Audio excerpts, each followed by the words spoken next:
I stood on my parents' porch with my hand inches from the door, my heart pounding so hard, it felt like it might crack my ribs from the inside. Inside my bag was everything: 2 successful restaurants and a waterfront villa in Miami, all left to me by my grandmother. I had come home ready to share it, ready to say, "We're okay now." But then I heard my father's voice through the door. "We don't have much time. If she finds out before we act, we lose everything." My fingers froze midair. My sister laughed softly. "Relax, she's emotional right now, that makes this easy." And my mother said the one thing I will never forget. "If we play this right, she won't even realize she's signing it away." In that moment, something inside me went cold. And I knew whatever waited on the other side of that door wasn't family. I didn't knock, not right away. The porch creaked under my boots as I shifted my weight, my hand still hovering near the wood. The house looked exactly the same as it always had, white paint peeling at the edges, the same crooked wind chime swaying gently in the afternoon breeze, the same lace curtains my mother refused to replace because they were still perfectly fine. Everything was familiar, everything was unchanged. Except me. I had just buried my grandmother, the only person in that family who ever saw me clearly. Not as a disappointment, not as a problem, not as the daughter who ran off to play soldier instead of staying close, staying quiet, staying manageable. She had called me 2 months before she passed. "I don't trust them," she said simply, "but I trust you." I hadn't argued. There was nothing to argue about. Now I stood outside the same house where I had grown up, holding the truth she had left me, and listening to the people inside prepare to take it from me. My father's voice came again, sharper this time. "The lawyer said timing is everything. If we get her to sign while she's grieving, it's clean. No resistance." My stomach tightened. My sister responded, her tone light but calculated. "And if she hesitates?" A pause. Then my mother answered, "Calm, certain, she won't. Not if we handle it correctly." I felt my grip tighten around the strap of my bag. Handle it. The word echoed in my mind like something clinical, detached, controlled. My brother's voice cut in from somewhere deeper in the house. "Just don't push too hard. She gets stubborn when she feels cornered." I almost smiled at that. Stubborn. That's what they had always called it. Not resilience, not discipline. Not the kind of quiet endurance that keeps you steady when everything around you falls apart. Just stubborn. My father exhaled slowly. "That's why we're not cornering her. We're guiding her." Guiding. Another word that didn't mean what it sounded like. My mother lowered her voice, but not enough. "We start with concern. She's exhausted, she's grieving, she's not thinking clearly. We suggest it's temporary, just until everything settles." Temporary. My heart skipped. My sister hesitated, and the paperwork. "It's already prepared," my father said. "Power of control over financial decisions. Nothing drastic, just enough." Just enough. I closed my eyes. Inside my bag, the envelope pressed against my side like a second heartbeat.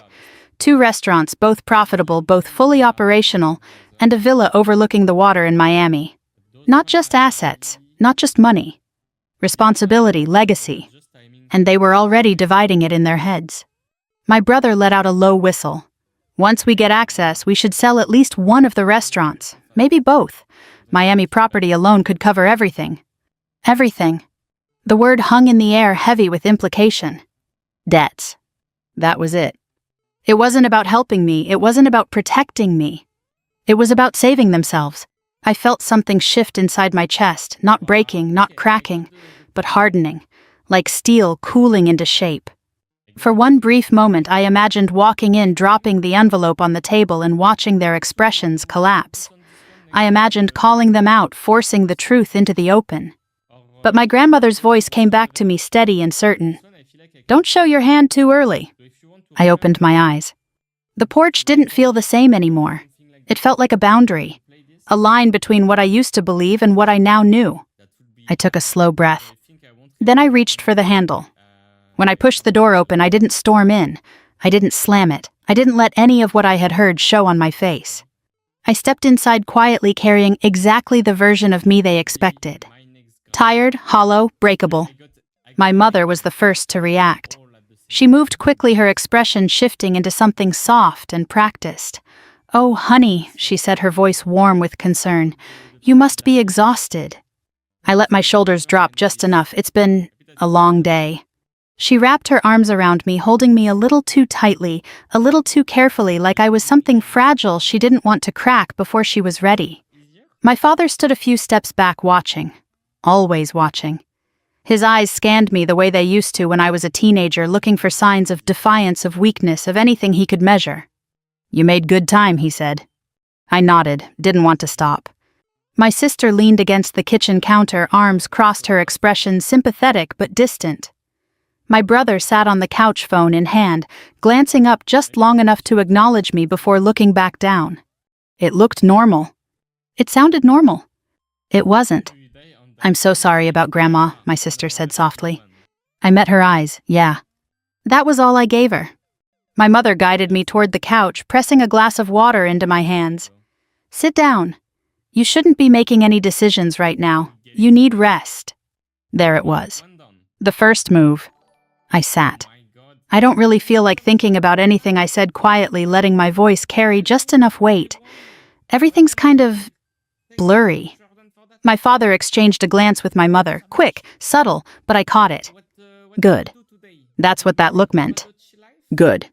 My brother leaned forward slightly. Did the lawyer say anything after the service? I hesitated just long enough to make it believable. A little, but I couldn't really focus. My mother squeezed my shoulder. "Of course you couldn't." I stared down at the water in my hands. "They mentioned paperwork," I added softly, "but it sounded complicated. Something about debts, maybe. I don't know." Silence fell. It wasn't loud. It wasn't obvious. But it was there. My sister's posture shifted. My brother leaned back again, losing interest. My father's jaw tightened ever so slightly. My mother was the only one who recovered quickly. "Oh, sweetheart," she said, her voice gentle. "That's exactly why you shouldn't handle this alone." I looked up at her, letting uncertainty flicker across my face. "I don't want to mess anything up," I said. "You won't," she assured me. "Not if you let us help." Help. I nodded slowly. Inside, I was already 3 steps ahead. They thought I was walking into their plan. They thought grief had made me softer, slower, easier to manage. They had no idea I had heard every word. And they definitely had no idea. I was about to let them believe exactly what they wanted. I stayed on the couch longer than I needed to. Not because I was tired, but because I wanted them to see me that way. My mother hovered nearby, adjusting the throw blanket over my lap, even though the room wasn't cold. She always did that when she thought she had control of a situation. Small, careful gestures that looked like care, but felt like positioning. "You should eat something," she said softly. "You haven't had a proper meal all day, have you?" I shook my head, letting my eyes stay unfocused just long enough. Not really. "I'll make you something light," she replied, already turning toward the kitchen. My father remained standing near the doorway, arms crossed, watching everything. He didn't hover like my mother. He assessed, measured, calculated. "You look worn out," he said. "I am." That part wasn't entirely a lie. He nodded slowly, as if confirming something in his own mind. That's expected. After everything. After everything. The funeral, the drive, the grief. Or the vulnerability they were counting on. My sister moved closer, sitting on the arm of the couch. "You don't have to deal with any of Grandma's stuff right now," she said gently. "We can take care of that for you." I let my shoulders sag slightly. I wouldn't even know where to start. "That's okay," she smiled. "You don't have to." My brother glanced up from his phone again. "Yeah, honestly, it's probably complicated. Taxes, business stuff, legal things." Business stuff. Legal things. I kept my face neutral, but my grip tightened slightly on the glass in my hand. "They said something like that," I murmured. It sounded overwhelming. My father stepped forward, then finally closing the distance. "That's why you shouldn't rush into anything," he said. "Especially not now." I looked up at him. "What do you mean?" He met my gaze, calm and steady. Decisions made under emotional stress are rarely good ones. There it was again. Not advice. Framing. I nodded slowly, letting his words settle exactly the way he wanted them to. "Yeah," I said, "that makes sense." My mother returned with a bowl of soup, placing it carefully in front of me like I might drop it if she didn't guide my hands. "Just eat a little," she said. "You'll feel better." I took the spoon, letting it tremble slightly, just enough. "Thank you." As I ate, the conversation shifted into something softer, more casual on the surface. They asked about my drive about the service, about whether I had seen any old family friends. I answered simply, briefly, letting pauses linger, letting silence do the work. Because in silence, people reveal more than they realize. And they did. So, the lawyer, my sister, said eventually, her tone carefully neutral. Did they give you any documents? I hesitated. Just long enough. There was an envelope, I said, but I didn't open it yet. My brother leaned forward again. You didn't even look. I couldn't, I replied quietly. It didn't feel like the right time. My mother placed her hand over mine again. Of course it didn't, she said. You're grieving. I nodded, keeping my eyes on the table. My father's voice came next, measured and deliberate. Where is it now? In my bag. He exchanged another glance with my mother. Good, he said. We can go through it together, later. Together. I felt something cold settle deeper in my chest. Yeah, I said softly, I'd like that. The lie came easily. Too easily. And that scared me more than anything. Dinner was quieter than I expected. My mother cooked more than usual roasted chicken, vegetables, even fresh bread. It was the kind of meal she used to make when guests came over, when appearances mattered. Now I understood why. This wasn't about comfort. It was about presentation. We sat around the table like we had 100 times before. Same seats, same plates, same routine. But nothing felt the same. My father carved the chicken with slow precision. My sister poured drinks. My brother scrolled through his phone between bites. And I sat there playing my role. You should stay for a few days, my mother said, breaking the silence. You shouldn't be alone right now. I nodded. I wasn't planning on leaving right away. That's good, she smiled. We'll take care of you. Take care. I forced myself to keep eating. My father looked up. Did the lawyer mention any businesses? There it was again. Direct this time. I swallowed carefully before answering. I think so. I don't remember exactly. What kind, my brother asked. I'm not sure, I said. Something about operations, maybe restaurants. The shift was immediate. It was subtle, but I saw it. My sister's eyes flickered. My brother straightened slightly. My father's knife paused for just a fraction of a second. Then my mother spoke, her tone light. That sounds like a lot to manage. It does, I agreed. You've never handled anything like that before, she added gently. I looked at her. Not confrontational, not defensive. Just steady. No, I said, I haven't. And for a moment, just a moment, I let the truth sit between us. Not the truth about the restaurants, but the truth about me. They didn't know who I was anymore. Maybe they never had. Later that night, my mother showed me to the guest room. Same as always. Clean sheets, neutral colors, no personal touches. Temporary. You should get some rest, she said, standing in the doorway. We'll talk about everything tomorrow. Tomorrow. I nodded. Okay. She hesitated for a second, then smiled softly. We're here for you. You know that, right? I met her eyes. And for a brief second, I wondered if she believed that. I know, I said. Another lie. She closed the door behind her. I waited. Counted the seconds. Listened. Footsteps moving away. Voices faint in the distance. The house settling into its nighttime rhythm. Then I stood. Locked the door. And reached into my bag. The envelope was still there. Untouched. Untaken. For now. I sat on the edge of the bed, turning it over in my hands. The weight of it felt different now, not just heavy, but sharp, like something that could cut if handled wrong. I didn't open it. Not yet. Because I already knew what it contained. And more importantly, I knew what they thought it contained. I leaned back against the headboard, staring at the ceiling. They believed I was tired. They believed I was vulnerable. They believed I needed them. And tomorrow they were going to act on that belief. I closed my eyes slowly. Let my breathing even out. Let my body relax into the mattress. Because if they were going to build a trap around me, I needed them to believe I was already inside it. I didn't sleep. Not the way normal people do anyway. My body stayed still, my breathing slow and even, but my mind kept moving, tracking sounds, mapping patterns, counting footsteps the way I had learned to do in places where the wrong assumption could cost more than sleep. Around midnight, the house settled into a rhythm. Pipes clicked softly in the walls. The refrigerator hummed. My brother's footsteps faded down the hallway, followed by the low murmur of a TV somewhere behind a closed door. And then, just after one, voices. Low, careful. Coming from the kitchen. I opened my eyes. Didn't move. Listened. We shouldn't wait too long, my sister was saying.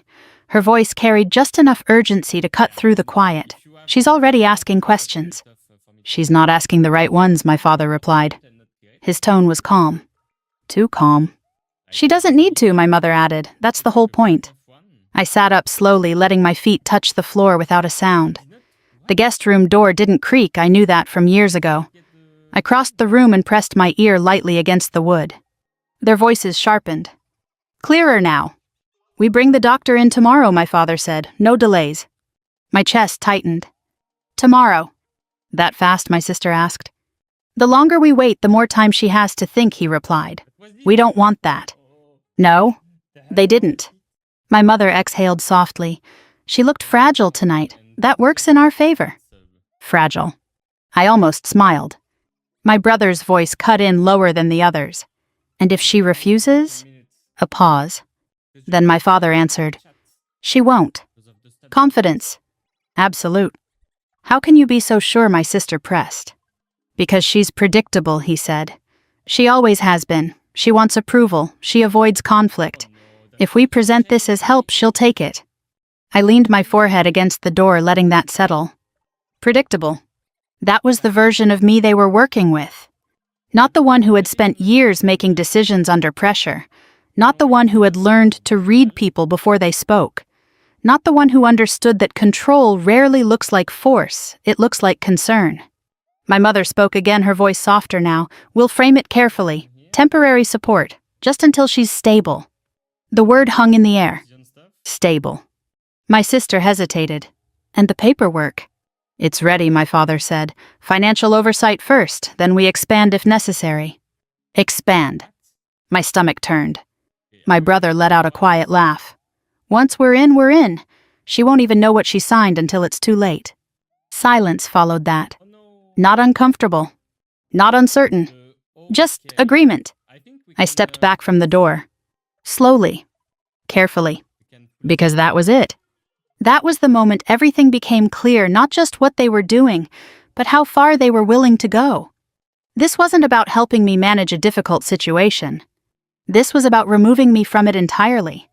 I returned to the bed, sitting on the edge with my hands resting loosely on my knees. My pulse was steady. Not because I wasn't affected, but because I was. And I knew better than to let that show. Anger, fear, betrayal, they all feel powerful in the moment. But they cloud judgment. They rush decisions. They push you into reacting instead of thinking. And reacting was exactly what they were expecting. I reached into my bag and pulled out my phone. No messages. No missed calls. Good. That meant I still had time. I opened my contacts and scrolled down to a name I hadn't needed to use yet but had been told to save. Daniel Reyes, Estate Counsel. My grandmother had given it to me months ago. Only if something feels off, she had said. I stared at the name for a second. Then I dialed. It rang once. Twice. On the third ring, he picked up. Reyes. His voice was alert, focused, like he hadn't been asleep at all. This is Claire, I said quietly, Margaret's granddaughter. A pause.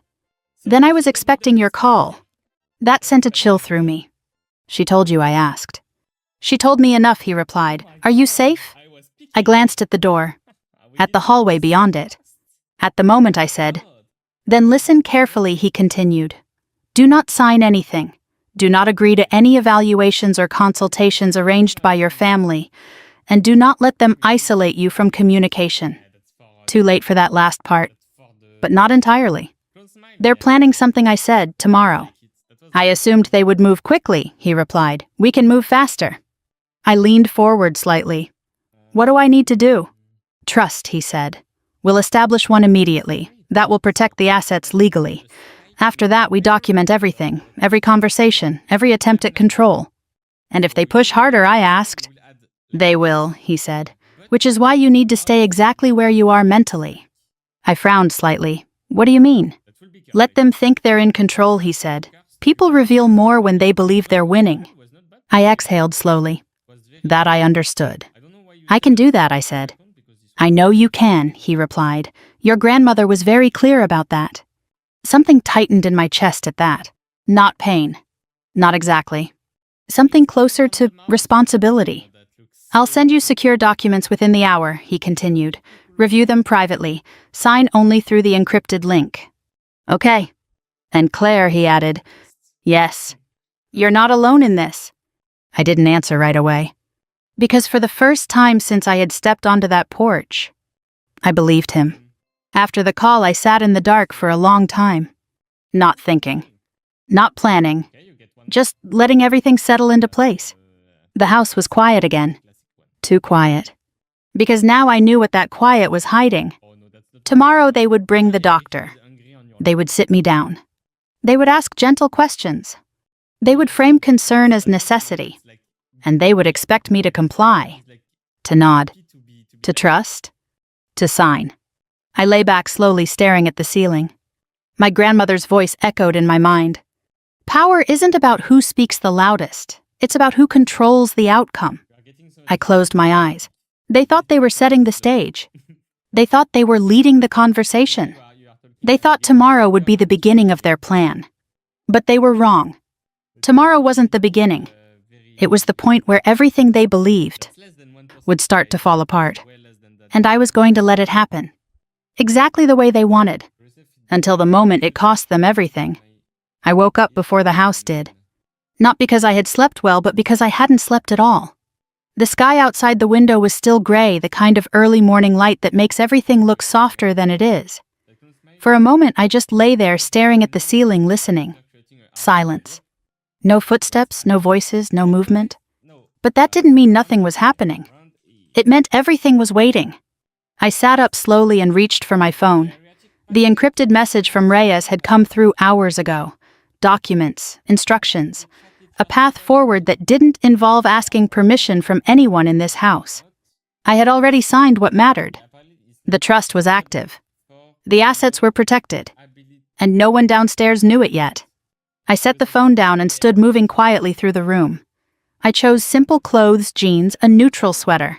Nothing that suggested strength, nothing that suggested control. Today I needed to look like someone who could be managed.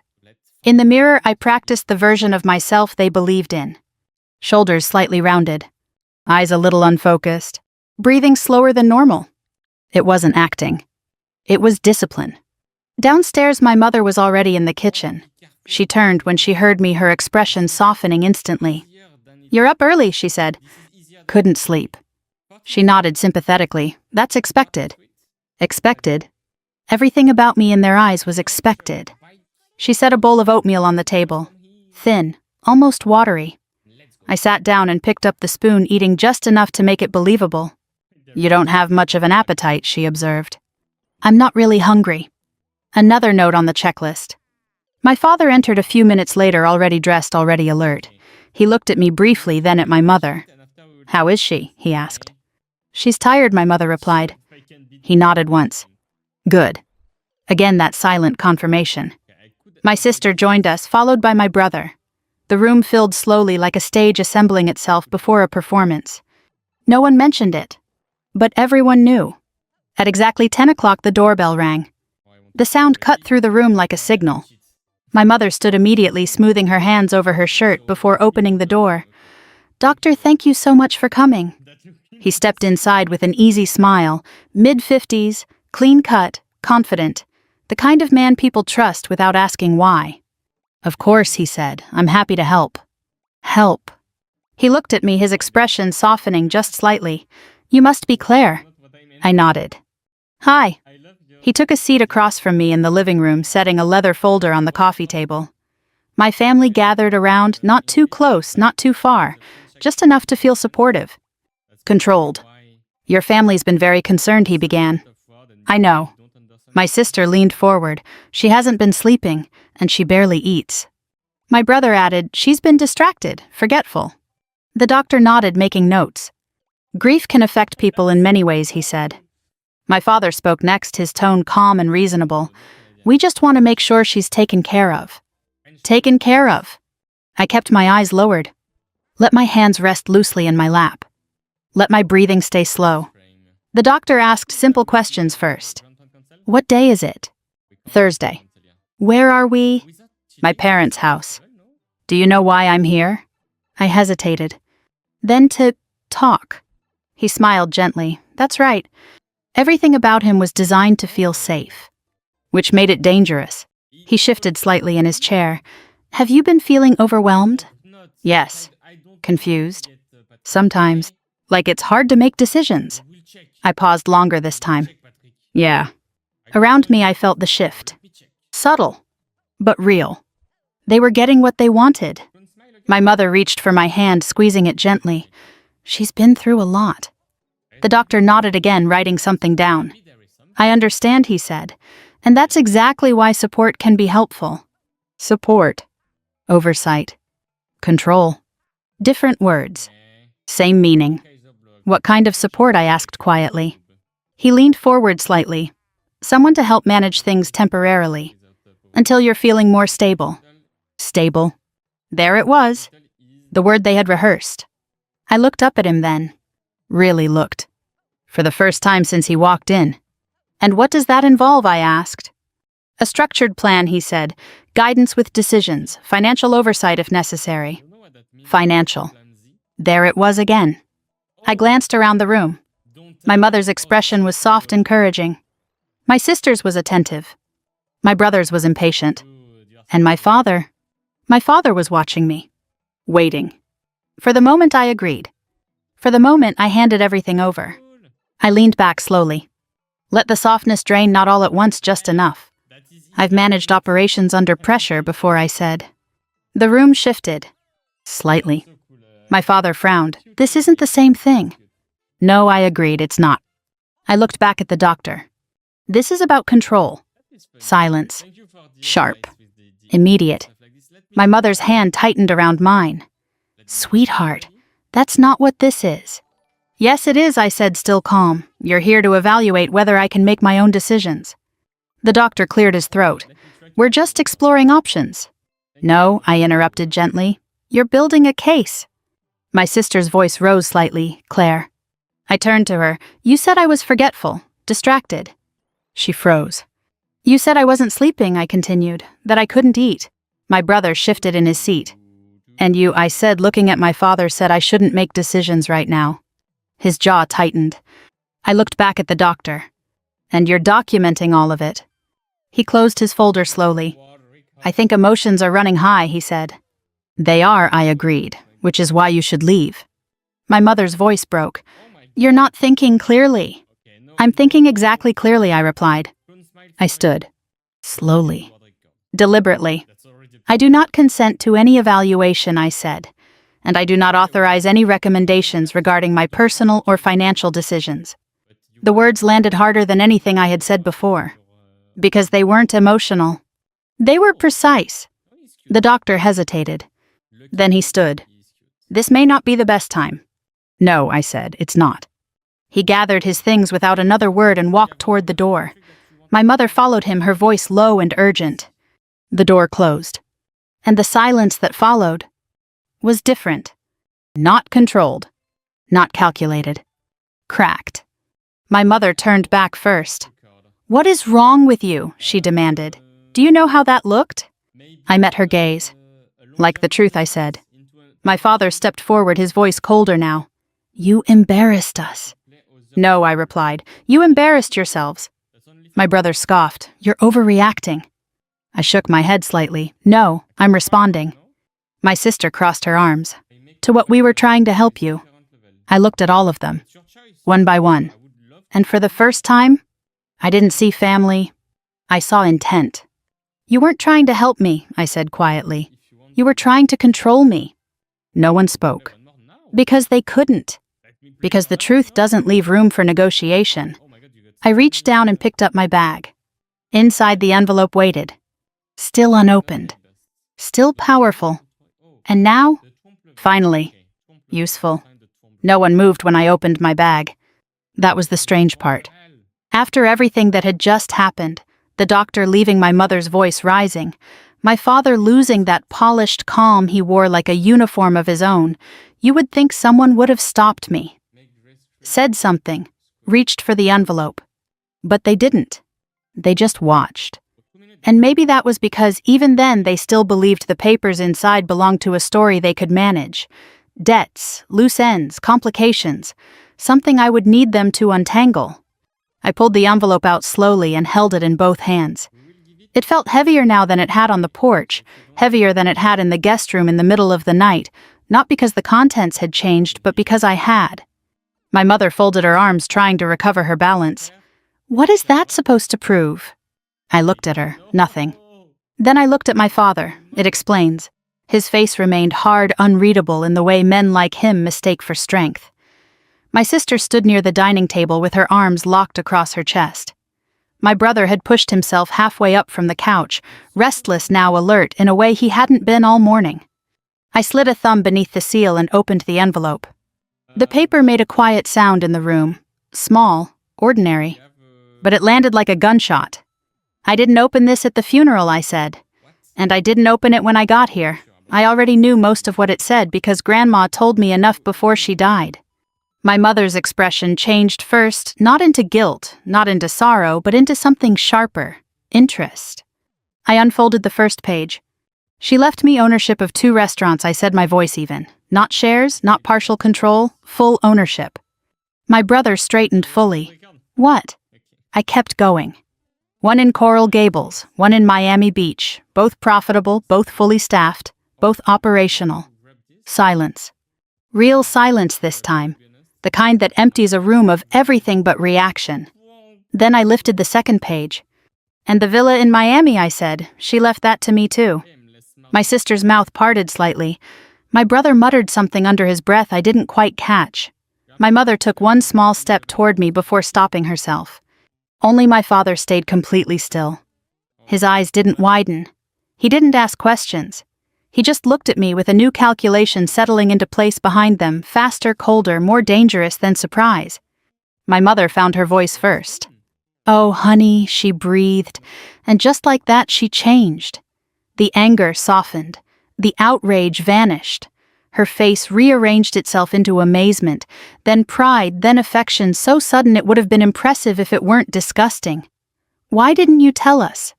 I folded the papers carefully and slid them back into the envelope. Because I heard you first. The words landed exactly where I wanted them to. My sister looked away. My brother rubbed a hand across his jaw. My mother's expression faltered, but only for a second. My father finally spoke. Your grandmother should have discussed that with the family. I looked at him and almost laughed. The family, I repeated. You mean the same family that brought in a doctor to help decide whether I was fit to manage my own life? His jaw tightened. You're twisting this. No, I said, I'm naming it. My mother stepped in before he could answer, her voice smooth again. Claire, nobody was trying to take anything from you. We were worried, that's all. I held her gaze. And that was when I saw it clearly, not just the greed, not just the panic, but the speed with which they adapted. They didn't care that I had caught them.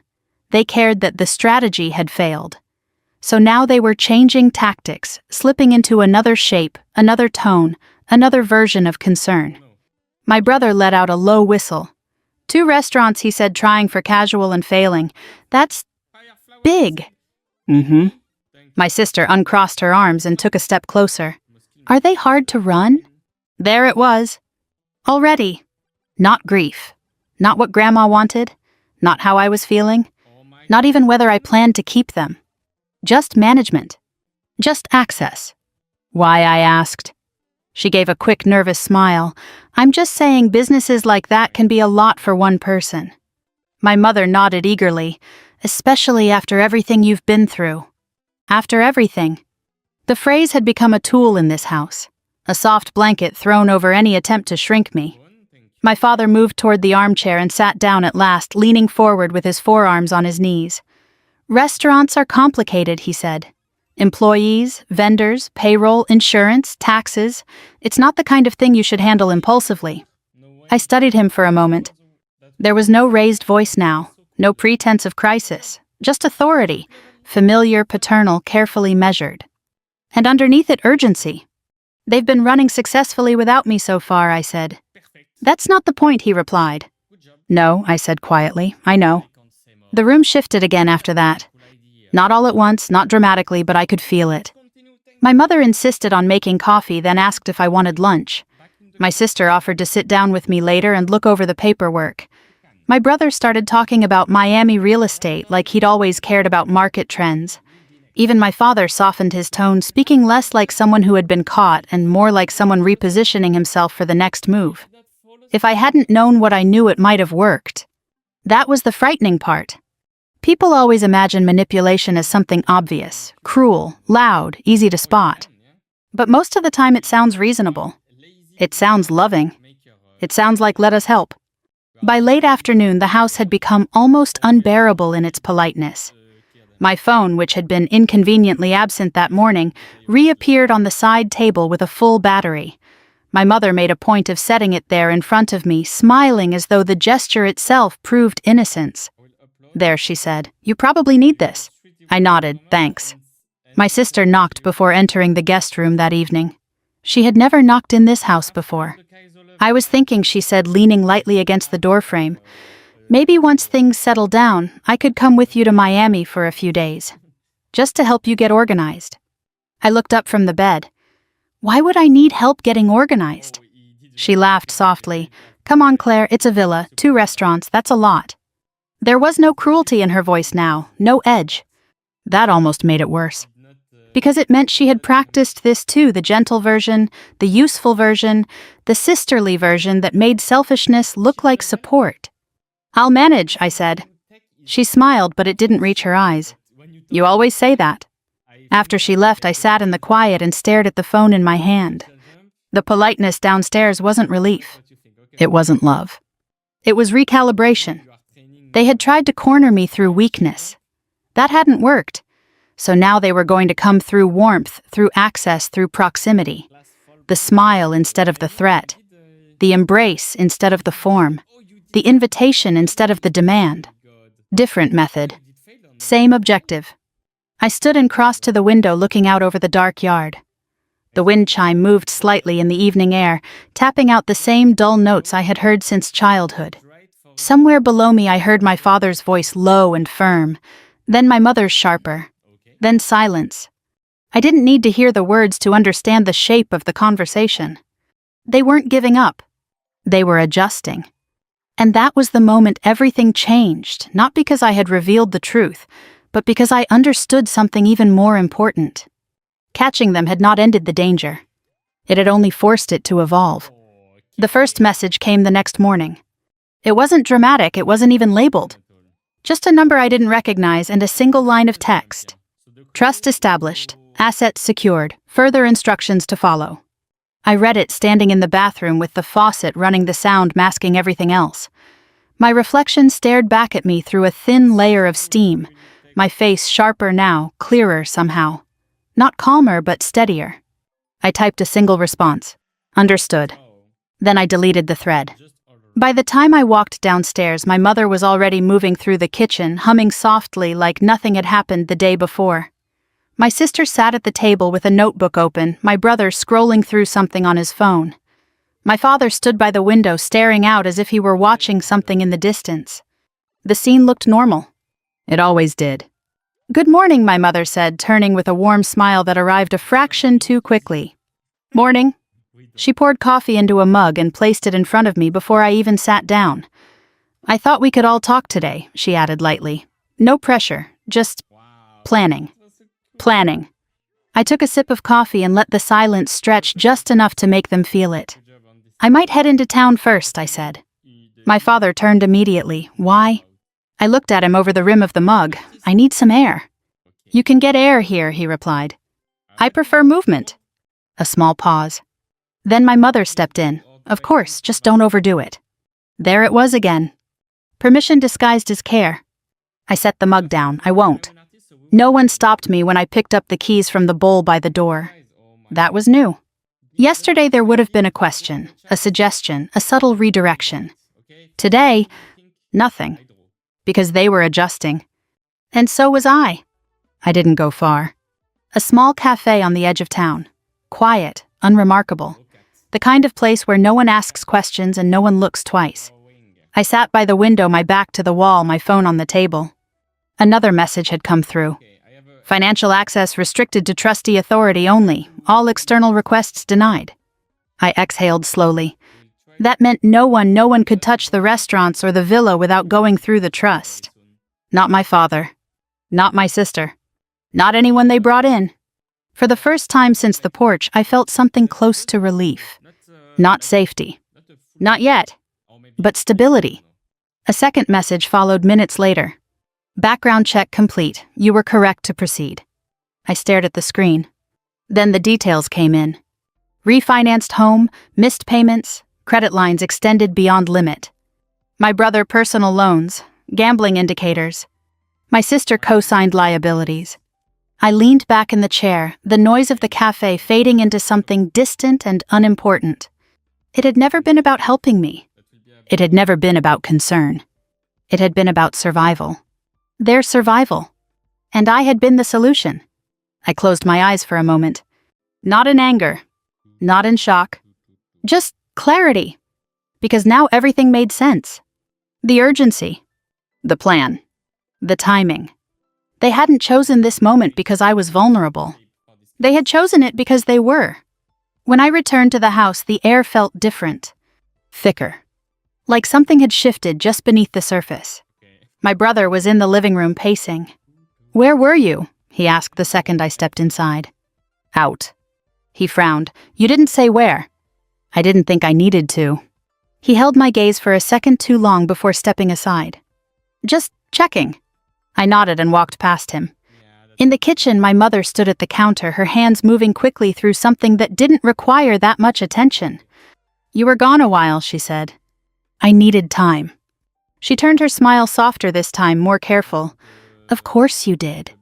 My father sat at the table, papers spread in front of him. That was new. "Sit down," he said. I didn't. "I'm fine standing." He looked up, irritation flashing briefly before disappearing again. "We've been reviewing some options." Options? I glanced at the papers. Not legal documents. Not yet. But close enough. "We think it would be wise," he continued, "to bring in a financial advisor. Someone neutral, just to help you make informed decisions." I crossed my arms loosely. "I already have counsel." His expression tightened. "Who?" "Someone Grandma trusted." "That doesn't mean—" "It means enough," I said calmly. Silence fell again. Different this time. Less controlled. More strained. My sister stepped in from the hallway, her voice light. "Nobody's trying to take anything from you, Claire." I looked at her. Not unkindly, but clearly. "I know," I said. That stopped her. Because it wasn't agreement. It was acknowledgement. I knew exactly what they were trying to do. And I knew exactly how they were going to keep trying. That night I didn't wait for them to make the next move. At 9:30 I stepped outside and made the call. "Now," I said when Reyes answered. He didn't ask questions. He didn't hesitate. "I'll handle it." At exactly 10 the next morning the doorbell rang again. But this time, it wasn't the doctor. 2 men stood on the porch. One in a familiar jacket, and one in a suit. "This is unnecessary," my mother snapped as they stepped inside. "No," the man in the suit said calmly. "It's appropriate." He turned to me. "Claire Carter." "Yes." "I'm with Adult Protective Services." The room shifted instantly. Not slowly. Not subtly. Completely. My father stood. "There must be some mistake." "There isn't," the man replied. "They didn't raise their voices. They didn't accuse. They asked. Simple questions. Clear questions. Do you have full access to your personal communication? Yes. Has anyone attempted to influence your financial decisions under pressure? Yes. Have you been encouraged to sign documents you didn't fully understand? Yes. Each answer landed heavier than the last. My mother tried to interrupt once. She was stopped. Politely. Firmly. By noon, the house felt smaller. By 2, no one spoke unless spoken to. By 4, the silence wasn't controlled anymore. It was fractured. You did this, my brother said finally. I looked at him. No, I replied. You did. My father's voice was low. You've made a mistake. I shook my head. No, I corrected one. And that was the moment I understood something fully, completely, without doubt. I didn't need to fight them. I didn't need to argue. I didn't need to prove anything. Because the ground they were standing on was already gone. I didn't leave immediately. That would have been too easy for them, not for me. Leaving in anger, slamming doors, throwing words like weapons, that's the kind of ending people expect. The kind that lets everyone pretend the problem was the moment, not the pattern. I wasn't interested in giving them that. So I stayed one more night. Not to reconcile, not to explain. Just to make sure I left on my terms. The house was quieter than it had ever been. Not peaceful, just stripped of performance. My mother didn't hover. My sister didn't knock. My brother stayed in his room. My father avoided eye contact altogether, moving through the house like a man who had lost something he couldn't name out loud. Dinner was simple, no extra dishes, no forced conversation. We sat around the table, 4 people pretending nothing had shifted, and 1 person who no longer needed to pretend anything at all. I ate slowly, methodically, the way I had been trained to do when everything around me felt unstable. No one asked me about the restaurants. No one mentioned Miami. No one brought up the doctor, or APS, or anything that mattered. Because for the first time, they understood they couldn't control the outcome. Later that evening, my father found me in the living room. You're leaving, he said. It wasn't a question.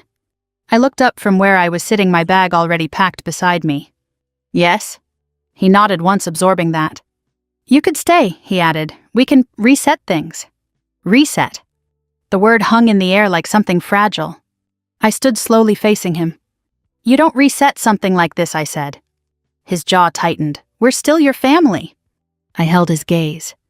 And for a moment I saw it something almost real. Not regret, not exactly. Something closer to recognition. But it came too late.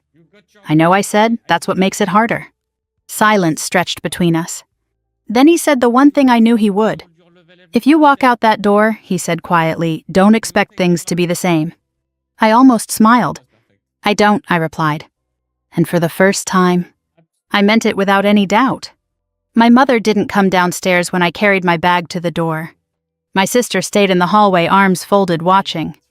My brother stood near the kitchen, his expression unreadable. No one tried to stop me. That would have required admitting what they had done. Instead, they let me leave. As if that made it easier. As if silence could undo intent. I paused at the door, my hand resting on the handle. Not because I was unsure, but because I wanted to remember this moment clearly. The weight of the air. The way the house felt behind me. The version of myself I was about to leave there. Then I opened the door and stepped outside. The drive to Miami felt longer than it should have. Not because of distance, but because of what it represented. Every mile put space between me and a version of life that had never really been mine. By the time I reached the city, the sun was setting, casting everything in that soft, golden light that makes even unfamiliar places feel like possibility. The villa stood exactly where the document said it would. Quiet. Solid. Real. I parked the car and sat there for a moment, my hands resting on the steering wheel, my breath steady. No one was watching. No one was waiting. No one was deciding anything for me. I stepped out and walked to the front door, the key cool in my hand. When it turned in the lock, the sound felt final. Not loud. Not dramatic. Just certain. The first night I didn't unpack much. A few clothes. My phone on the nightstand. The envelope on the counter. I walked through the house, slowly taking in the space, not as something I needed to prove I deserved, but as something I was responsible for. The kitchen overlooked the water. The living room was open, quiet. The kind of quiet that didn't feel empty. The kind that felt like space.